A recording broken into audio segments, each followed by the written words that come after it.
My topic for today's speech begins with a very personal curiosity of mine, and this curiosity is, why does time feel faster as we get older?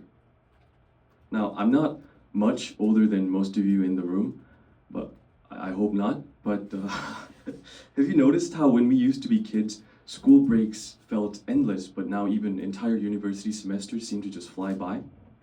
Well, with this now common curiosity or question in mind, I'd now like to get to the actual explanation behind this as to why it may feel this way. So there are three major explanations, and so I've accordingly divided the speech into three major parts. First, we will explore the physical framework of time through Einstein's relativity. Second, we'll get into the psychological reasons involving proportionality effect and routine. And lastly, we'll cover neuroscience and the neuroscientific findings that show what actually happens inside our brains when time perception changes.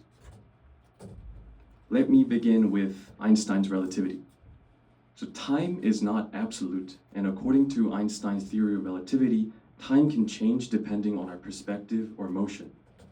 So for example, over Chuseok, I rewatched the film Interstellar, and on the film there's this distant planet called Miller's Planet, and 1 hour of time on Miller's Planet would equal to 7 years of time on Earth. So to kind of give you a real life example, I think the film was released on October of 2014, so that's more than 11 years ago, but this time would only mean 1 hour and 36 minutes have passed on Miller's Planet. And I believe this setting is physically realistic, and this instance precisely shows us that if time can stretch or compress, it can also feel different for each of us. So now that I've covered how physics proves time is relative, let's move on to psychology. The proportionality effect, first described by psychologist William James, exactly shows what that time can feel shorter as year passes. So if you take a look at this graph, for example, the x-axis is the age, and y-axis would serve 1 year as a percentage of life. When you're 5 years old, 1 year of time would mean 20% of your life, whereas as soon as you hit the age of 50, 1 year of time would now only be 2% of your life. And so a decade of time for us versus someone who's in their 50s would mean very different. And so now that I've covered how psychology also supports this feeling, let's move on to the neurosciences. In neuroscience, the key player is the hippocampus, which is over there in the brain. It's a very delicate and important part of our brain, which encodes memories. So for example, modern psychologist like Hammond further explains this concept through what she calls the holiday paradox.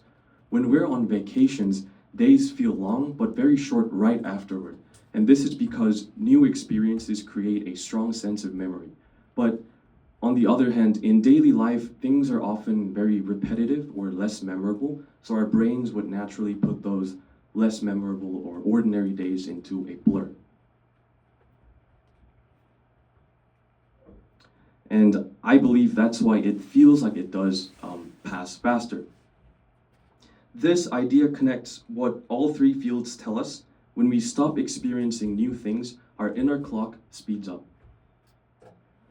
I'd like to wrap up our discussion for today by summarizing what I've covered. First, physics proves that time is relative. Second, psychology supports that, reveals that each passing year does feel shorter.